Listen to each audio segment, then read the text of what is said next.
centre as well, but you can see them almost falling out of the stands there. It's one of the most incredible spectacles, I think, in sports. It definitely goes on the bucket list, that's for sure. So horses on track for the 152nd running of the Kentucky Derby. So Further Ado is into $4.80 now, been met with a fair bit of support. Brad Cox, the interesting point for me, Eradotes Jr. rode both Renegade and Further Ado last time out. He chooses Renegade. Whether he's contractually obliged to choose Renegade or not, I'm not sure. But that's probably a good lead-in for Renegade backers. Yeah, I don't think he was any contractual obligation for him. He did choose to ride Renegade. He has finished 5th from gate number 1 in the past. So. There's been quite a bit of chatter, amongst the fact that it's drawn the inside, and that's going to be sort of bury him away. And it's going to be hard for him to get out at a crucial stage. He might not have the speed to get across, and I suppose that's the key to the race as well. In such a big field here of 19 runners, I mean, we see it, don't we, in Golden Eagles and the like. There's so many hard luck stories, and Melbourne Cups come to mind also with with those huge 23, 24 horse fields that we see year on year. So finding a spot is crucial. Obviously, a different sort of pattern of racing in the US, where sort of wide running is not as damaging to your prospects, and getting cover perhaps not quite as important. Perhaps being buried away is crucial. Is something you don't want to have happen to you. So it's interesting to see that sort of wider barriers and double figure odds barriers have been a lot more successful in recent times, and I think that's certainly worthy of mention. But I think from a good gate, if you got enough speed, and I think that is where sort of my on-top selection here, Commandment, comes in. I think he's got enough gate speed to be up sort of midfield somewhere in a stalking position. Talk in this race that there isn't perhaps as much speed as there has been in recent years. It's always usually run at a pretty quick tempo, Sam, but this race this year there's not a lot of speed horses engaged. So I think it'll be important to not be too far back, because if it develops into a little bit of a sit sprint home as we know it here, then you just might have too much to do. Yeah, very much so. You mentioned the wide barrier. Further Ado, barrier 15, so potentially punters not too concerned about that wide draw. As you mentioned, they're happy to race a bit wider over there than we are down here. Absolutely, I don't think that's a problem at all.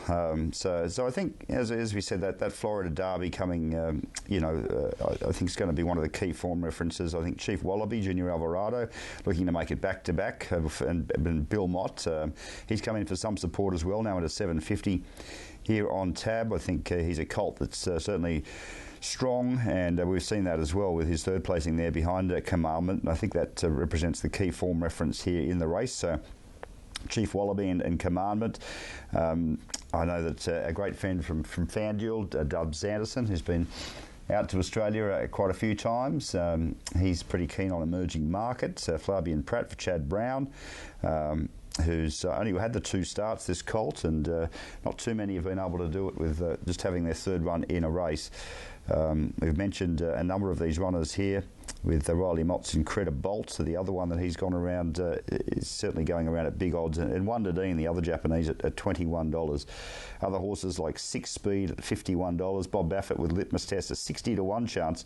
Not often that Bob saddles them up at that sort of price, but a huge field here, and interesting to see how it plays out. He may elect to go forward a little bit more on Renegade. We'll see how it pans out, but it looks like he'll be buried back maybe 3, 4, 5, 6 back on the fence or nearer the inside. So fascinating to see how it pans out. Give us your numbers, Sam, after having done the form for the race. Which way have you put them in? So new favourite Further Ado goes on top for myself. I love how he put them away in that lead-up run. He was deep most of the way, ran quick time the last little bit. Wasn't overall a quick race, but he ran pretty quick time in that last section to really put them away. I don't think the extra furlong is a worry at all. So happy in for second. I just love how tough he was. I know the distance is a query. The extra furlong is a little bit of a concern, but he was up on speed. He put them away. It was a gap to third. Potent Bob Baffert was second in that race. It's been given a little bit of a sniff. Commandment in for third, although a little bit easy in the market now. 6 out to 7 in the last 10 minutes. What's on his side, though, I think is the step up in distance. We saw over the mile and an eighth, he was just off the bit, turning for home, really shoved along, but once he grabbed the bridle, he was very, very strong through the line. The 2012 will be no worries at all. And then I've got Danon Bourbon, who I know you like, in for fourth. The Japanese, it was really impressive winning that race, sitting 3 deep the trip, running away from them. 18, 8, 6 and 7 for me. Okay, I've put Commandment on top. I just think that Florida Derby and his progression through his campaign this time in, he's put 4 together on the bounce, 3 together this time in. He's a colt that I think is going to be strong at the end of the 2,000 metres, and I think he's got the pedigree and also the toughness that requires to win a Kentucky Derby. So I think Commandment on top for me. Brad Cox, we know a tremendous preparer of his horses, and from gate 5 I think he gets every chance to find that stalking position. I think Danon Bourbon's going to be the hardest to beat, certainly worthy of having a saver on, or perhaps going and having a decent crack at a Japanese horse. Forever Young very close here a couple of years ago, and Danon Bourbon brings the right profile for mine. Another strong type from Japan, Kentucky bred. And there's a sense of timing perhaps about him. I think Chief Wallaby is one that's certainly going to be very hard to beat as well, coming through the same form lines as Commandment, and wasn't beaten far in those. He's been very solid in all 3 runs this campaign since winning fresh, and So Happy I think would be certainly the sentimental victory here today. And I've got him in for fourth with Mike Smith, the 59-year-old Hall of Famer, and Mark Glatt, who, as we said, who he'd lost his wife a couple of months ago, and this would certainly be a very sentimental and inspiring victory if So Happy were to salute. But a number of chances here. I noticed the money coming for Further Ado. This colt, super impressive there, wasn't he, in winning last start, and in taking out the Bluegrass, but I just had a little question mark on the race itself, and whether or not he'd have the necessary residual toughness to win. So here they are at the start, the horses parade. It's such a long day out there at Churchill Downs as well. The first race kicks off at about 10:30 in the morning, and it's usually a 14 race card. Wow! This is the last race at nearly 7 p.m. Local time. Huge crowds, as we said, over 160,000 people out there, and you travel out to the racecourse, Sam, and there are people trying to sell parking on their front lawns. As the city really comes alive. As soon as you walk off the plane there at Louisville in Kentucky, there's horses draped in the roses, the garnish of roses. There's 554 roses presented to the winner. It's a strong tradition. And when I was there 2 years ago, I did a cross back to Sky Racing 1. I think Disco Dave Carlson might have been on air at the time, and it was right at the time that they sing My Old Kentucky Home, which is a famous song steeped in tradition all the way back to the 1850s. It's I think it was the state song for many years, and I had to sort of cover my phone and my mouth to try to be respectful enough to do the cross and give you a little sense of what it was like to be out there at Churchill Downs, which is, as I said, one of the most famous race tracks, and this is certainly one of the most famous races in the world, right up there with Melbourne Cups and Royal Ascot and Arc de Triomphes and the like. Very much so. All right, let's have a look at this market one more time before they're about to load. They shouldn't be too far away now. The good money continues for Renegade, 480. Joins Further Ado on that first line of betting, so equal favourites Further Ado and Renegade. Commandment a bit easy, your tip, Jace out to $7, and Chief Wallaby just 7 out to $7.50. So potentially punters not liking that Florida Derby last time out, potentially. Some good money coming for Emerging Market. One we haven't really spoken about, Chad Brown, Flavian Pratt. 2 starts, 2 wins for this colt by Candy Ride. broke his maiden, and then won the Louisiana Derby Grade 2 level last start. Probably just a notch below the other derbies heading towards this. Yeah, I thought so. I thought perhaps that his lack of experience might count against him a fraction, but certainly, as you said, there's been a few good judges that have suggested that he might have the ability to overcome that, and some money for him as well. It's a fascinating race, and as we said, this has been a race that's seen some incredible winners over the years. Justify was brilliant, who of course was retired to start unbeaten after taking out the Triple Crown. Of course, we go on to the Belmont and the Preakness after this as well, and see if we can unearth another Triple Crown winner. American Pharaoh was the first to break that hoodoo, to stretch all the way back to 1978, the last time it was done, and Secretariat, one of the most famous ever. He went okay, didn't he? He did go okay, and there's only, I think, one horse in this race. Our producer Max was saying earlier, only one horse in this race that's not a direct descendant of Secretariat. So quite a remarkable stat, that as well. He's cast a dominant shadow over racing in the US at the top level for several decades now, hasn't he? So here we are at almost post time for the Run to the Roses, the most famous race certainly in the US, and we get a lot of celebrities out on the red carpet throughout the week at a number of venues. The Queen herself, Queen Elizabeth, the late Queen Elizabeth, was graced this famous turf in 2007 as well, and celebrities from all walks of life have been out to taste the atmosphere of this, the Churchill Downs style and grace and history. The mint juleps, the bourbon and sugar syrup, and a little bit of mint is a famous drink that they have there in their silver cups. And tell you what, they knock you around a little bit if you have more than a couple of them, Sam. I don't recommend it, but the style of all of the participants and all of the patrons there as well, some in some quite loud suits, as you'd imagine in America, is certainly worth the price of admission. You built it up pretty well. We might have to go downstairs and see if we can get on track next year. I think that's a good plan, and certainly recommend it for anybody that's a traditional horse racing fan that just loves the history of this sport. It's great that we're able to bring this to you this morning on Sky Racing, and if you've had an investment, good luck. Here it is. I'm going with Commandment to make it 5 out of 6. I think he's a strong colt, and he'll be strong late, and we can get him home. But whoever you've put your investment on, good luck here in the Kentucky Derby.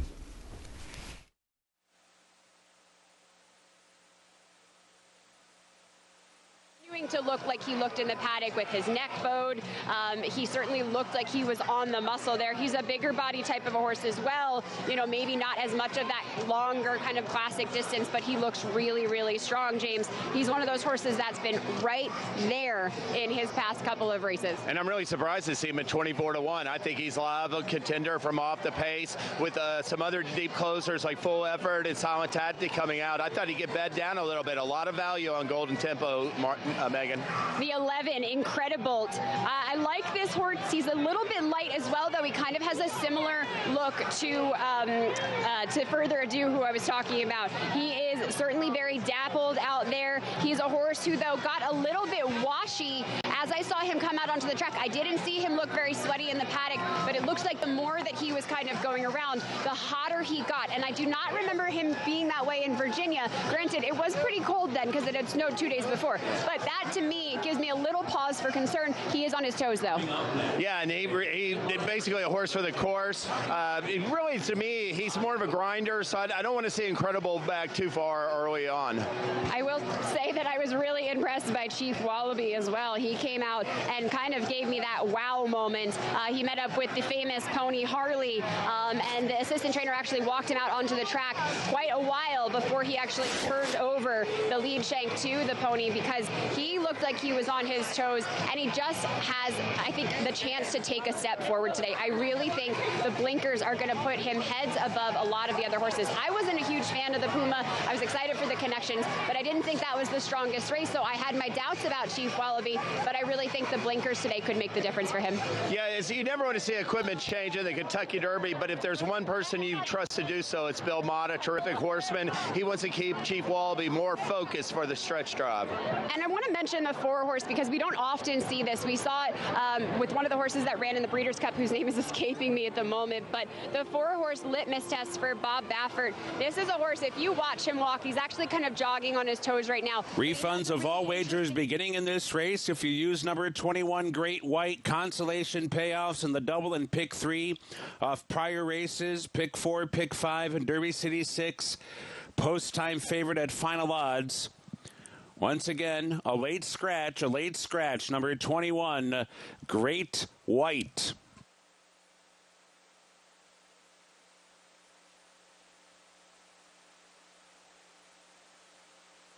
$152.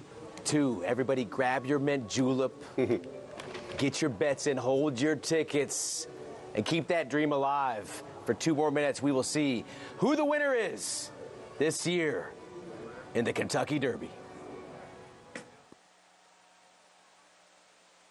An Australian flavour about the naming of a couple of horses in this race, isn't there, this year? Great White, Chief Wallaby, we've seen a little bit of that, but of course it's important to remember that in the US, for those taking in US racing for the first time or who are not quite as experienced, the barrier positions do not directly relate to the saddlecloth numbers, which is a notable feature of American racing. So the scratching of Great White, who was going to go around at big odds here anyway, I don't think that's going to affect anything in the market too much, but just constituting a little bit of a delay here, Sam, ahead of all the anticipation and build-up, as we said, to this famous race. The singing of My Old Kentucky Home, I think, has already taken place, and the crowd just wrapped with enthusiasm here as they anticipate the gates to go off and the gates to crash back, and then we'll hear a huge roar from this crowd. Yeah, Great White, 80-1 when it came out of the market, so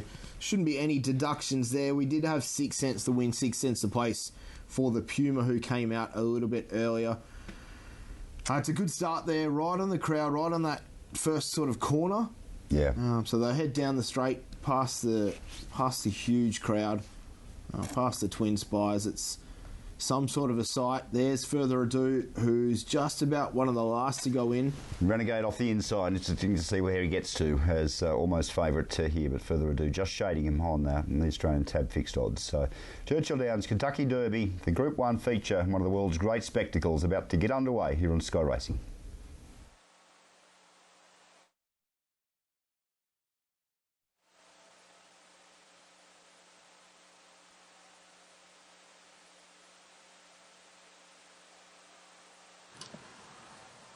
Waiting for Incredibolt and Robusta.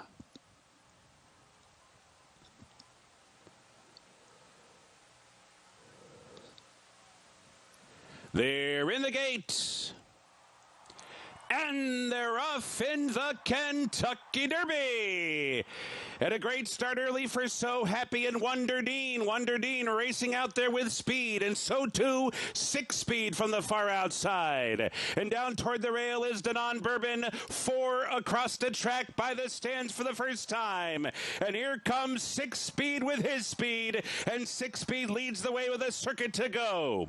So Happy just off racing in second, Denon Bourbon toward the inside third. A charge in behind them. Incredibolt is buried at the inside fourth. Potente bounced around in fifth, 3 wide. Emerging Market in 6th, 4 wide. Wonder Dean in 7th, 5 wide. Pavlovian in 8th. Further Ado's racing in 9th. Chief Wallaby reserved, while 10th. Robusta is 11th. Intrepido toward the inside is racing in 12th. And then it's Commandment by another 2 to Incredibolt, who's already 12 lengths off the lead. And then another margin of 8 lengths back. Renegade is 15 lengths off the lead down the backstretch run as they head toward the far turn. O'Sully's alongside him. Albus and Golden Tempo so far behind. 46 and 2, a spirited half mile. They hit the far turn. 6 Speed has the speed. Does he have the stamina? They round the far turn. Denon Bourbon is poised. So Happy 3 wide right there. An Emerging Market is sent through toward the inside, has to quicken. Further Ado. Commandment is coming with his rally now as they round the far turn, and O'Sully Oselli is picking it up with a wide bid as they come for the top of the stretch where Denon Bourbon has taken charge. Denon Bourbon's off the turn and he's got a 3-length lead heading for the 8th pole. Oselli and Commandment are closing in. Renegade rolling down the top of the track and Golden Tempo from far behind. Denon Bourbon trying to fend off Oselli. Renegade, and here's Golden Tempo. Golden Tempo from off the pace to win the Derby. And a career-defining, a racing-defining win for Cherie DeVaux.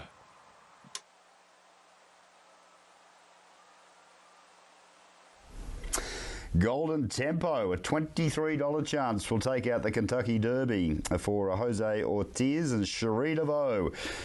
He's having just his 5th start today. The Curlin Colt has won his 3rd race and won it in fantastic style coming from off the pace. And I tell you what, Sam, they did set a lickety-split tempo there that was really strung out. Huge gaps between some of the field, and they certainly couldn't have continued at that pace, and it set it up for something from the back. But Renegade, gee, I tell you what, he might have been a good thing beaten. He had to really struggle to fend off a few early doors as he attempted to get a place in the field there from that inside draw. He got shuffled a long way back, 15 lengths off the lead, as our race caller mentioned, and he's gone down by maybe a neck on the line. I think 22 will get the 3rd placing there, but Golden Tempo will beat Renegade. And horse number 22 will get Chelly, right down the bottom. Massive odds. Huge run there. Race really changed complexion in the last sort of 200 to 300 metres, didn't it? The Japanese, Denon Bourbon, was just about being hailed the winner. Have a look how tight they got here towards the fence with Renegade there in the orange colours. Gee, there was a lot of interference there in that first sort of couple of furlongs of the race, wasn't there? But after a little bit of a battle early, where he thought he might be able to get a little bit closer, he was Irad Ortiz Jr. just had to take his medicine and go back in the field, and probably to his advantage. There was a lot of speed on in the race, but he just wasn't able to go with Golden Tempo. He was given a terrific ride by a jockey who's had a lot of success in Jose Ortiz, and $23.70 and $3.70. He salutes the heavens, and it's a career-defining moment for trainer and jockey alike. 19, 1 and 22. Renegade, very brave Renegade. Steph O'Chelly, he was going to cause just about the biggest upset ever in Kentucky Derby history at $151. But all credit to Golden Tempo. Nice ride, just had the wide draw, took his medicine, went back, and we spoke earlier on about the speed, and there wasn't too much on paper. Well, yeah. It was complete opposite, wasn't it? There was indeed, man. Look, he has been a bit of a deep closer, and as they like to say in the US, in terms of his style of racing. He won the LeCompte Stakes in January by 3/4 of a length. That was only a Grade 3 race, and he was finishing. He finished 3rd in the Risen Star Stakes and the Louisiana Derby as well back in March. By Curlin out of a Bernardini mare. He was bred to stay the trip, and he's certainly able to do that. And in doing so, Cherie DeVaux has become the first female trainer in Kentucky Derby history to win this most famous race. So this is a seminal moment in this proud history of this race. Of course, we've seen the likes of Sheila Laxton's and that in Australia. Create history, haven't we? But Cherie DeVaux, the first female trainer in Kentucky Derby history to win the race. This is a race that will go down in the annals as a race, perhaps maybe a changing of the guard, where we see female trainers come to the fore, and it's great to see for Cherie and all of her team as well. So congratulations to her, and I'm sure we'll see some of the tradition and get to our host broadcaster very shortly. He'll be able to bring us some of these post-race interviews. There's always going to be a story out of the race, wasn't there? Whether it was Absolutely. Mark Latt winning with his recent devastation, or the Motts, the father and son, taking each other on. But for Cherie DeVaux to get her first, become the first female trainer, it's a wonderful story. We see this start again. They just said no to Irad Ortiz Jr., didn't they? He was trying to get off the fence as best he could. No, they wouldn't let him, and he's taken his medicine and just got shuffled back, and the speed they went, he just found himself way off the lead and turned out to be too far in the end. Golden Tempo, in fairness, is back with him. Settled about second and third last there. Probably missed the jump a touch, but it turned out to be a blessing in disguise, settling that far back off what was a pretty... Well, it was unachievable to continue to go at that speed as well. Initially, I thought Denon Bourbon had ranged up, but they'd gone so fast that it set it up for the trailing pack, and they were able to come down the outside. Let's go and catch up with Jose Ortiz, his first win in the Kentucky Derby. Mission. What's it mean to you to get here for your first Derby win? It's a dream come true. This is the biggest race in the world for me, and I'm just blessed that I get to ride it almost every year, but get to win it.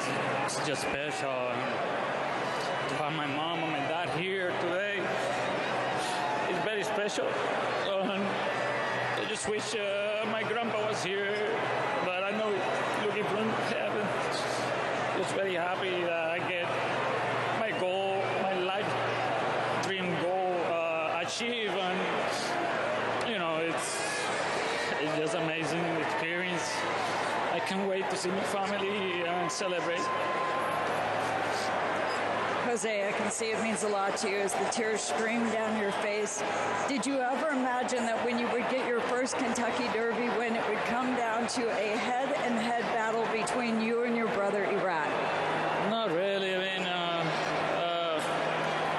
I want him to win the Derby, of course. I know it's his dream as well, but, it happened that way. I think he should be happy. His horse ran a very good race. He's a very nice horse. But, But it's your day today. It was my year, and today's my day, and, just Golden Tempo's day, and I'm happy for Cherie, for the ownership, and to win a Derby on Phipps color, it makes it special. It's such a legendary silks.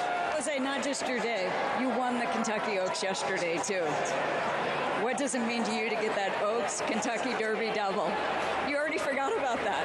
Yeah, I mean, to get the double is very hard, and they were joking inside the room today that 10 guys have done it. It's not impossible. I'm just very happy, very happy. Jose, last question. When you were growing up in Puerto Rico, you looked up to Johnny Velasquez, a legendary jockey, Hall of Fame jockey. What do you want to say to the kids in Puerto Rico who are watching you today, dreaming of being a jockey? It's a great question, Donna. Just to have good attitude, try to learn English, and try to learn every day more. It takes time. I've been here 11 years. This is my 11th year, and thankfully.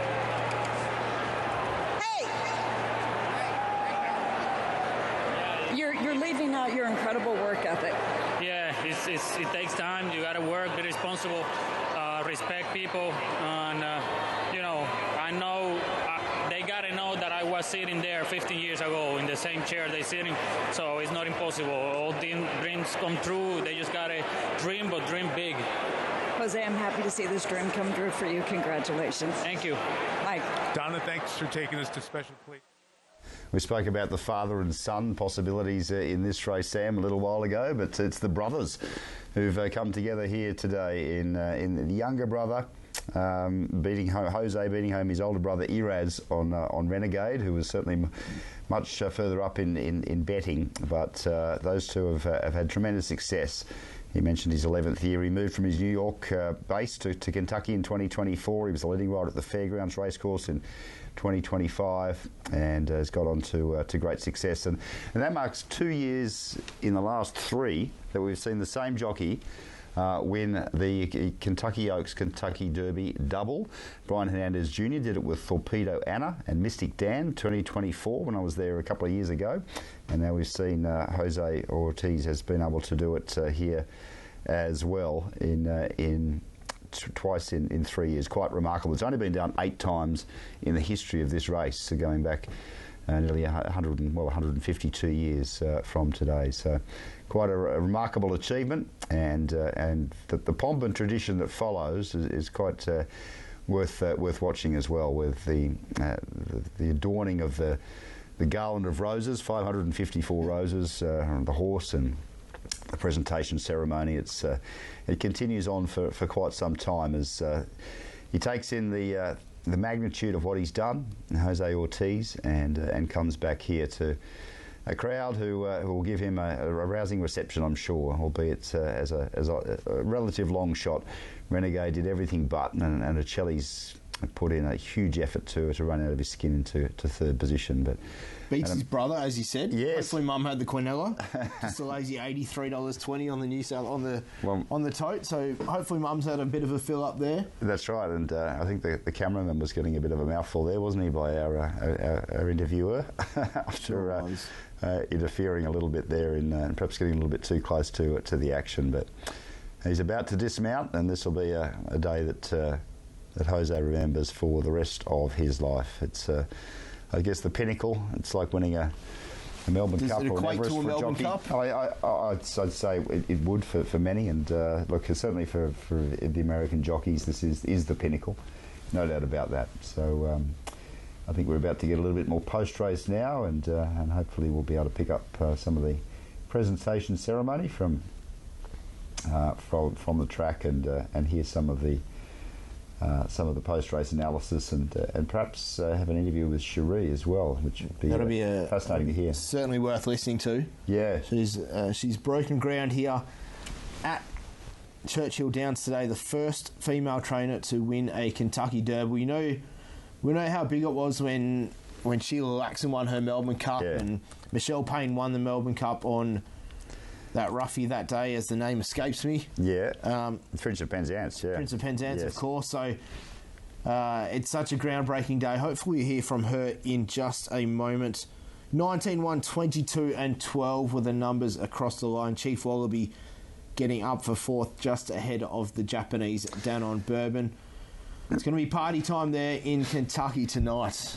It will indeed, for those who can get out of the racecourse. It does take a while to get out of there, but Cherie DeVaux, she's been around the top echelon for a little while now. She has trained a Breeders' Cup winner as well, and she certainly didn't. She was asked about her trying to break new ground as the first female trainer. She didn't really look at it as a male versus female, but she just wanted to be a strong role model, and this is her first start at the Derby, and certainly an incredibly memorable day for her as well, and the pinnacle of her career. It's certainly one that's would be almost impossible to top. You'd say your first Derby winner, and she's become the first female trainer to do it. But she said you've got to be willing to fail to be able to succeed. Great advice, and she certainly is a trainer who's broken new ground today in doing so. And you'd think definitely those top two would head to the Belmont with a bit of confidence under the belt, the way they finish off that race. Well, absolutely. I think there'll be a lot of post-race analysis